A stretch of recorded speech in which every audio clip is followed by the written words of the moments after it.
نہ کافور ہوتی اگر محمد کی رہنمائی نہ ہوتی، خدا جان و شمس و قمر چومتے اگر ہدایت محمد کی پائی نہ ہوتی۔ میرے قابل صدر تکریم اور حضرت علماء کرام، آج میں آپ حضرات کے سامنے سیرت النبی صلی اللہ علیہ وسلم کے موضوع پر لب گشائی کرنا چاہوں گا۔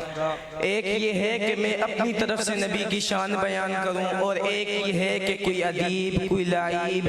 کوئی مناظر، کوئی علامہ، کوئی قاری، کوئی ملا، کوئی مفتی، کوئی شیخ الحدیث، کوئی شیخ الہند، کوئی شیخ التفسیر میرے نبی کی شان بیان کرے،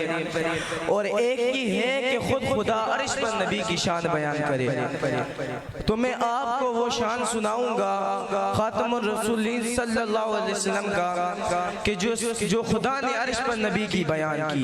کیونکہ خدا سے بہتر تو کوئی نبی کی شان بیان کر ہی نہیں سکتا۔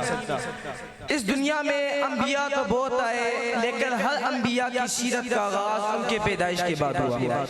دیکھیں حضرت آدم کی سیرت کا آغاز ان کے پیدائش کے بعد ہوا، حضرت شیس کی سیرت کا آغاز ان کے پیدائش کے بعد ہوا، حضرت نوح کی سیرت کا آغاز ان کے پیدائش کے بعد ہوا، حضرت موسیٰ کی سیرت کا آغاز ان کے پیدائش کے بعد ہوا، حضرت یونس کی سیرت کا آغاز ان کے پیدائش کے بعد ہوا، حضرت یوسف کی سیرت کا آغاز ان کے پیدائش کے بعد ہوا، حضرت ابراہیم کی سیرت کا آغاز ان کے پیدائش کے بعد ہوا، حضرت عیسیٰ کی سیرت کا آغاز ان کے پیدائش کے بعد ہوا، حضرت عیسیٰ کا اسحاق کی سیرت کا آغاز ان کے پیدائش کے بعد ہوا، حتیٰ کہ 1,44,000 انبیاء کی سیرت کا آغاز ان کے پیدائش کے بعد ہوا۔ لیکن میں قربان جاؤں اپنے آمنہ کے لگتے جگر پر، عبداللہ کے یتیم پر، کہ جو پیدا تو بعد میں ہوئے لیکن ان کی سیرت کا آغاز پہلے ہوا۔ کیسے پہلے ہوا؟ جناب آدم کا جب اس دنیا سے جانے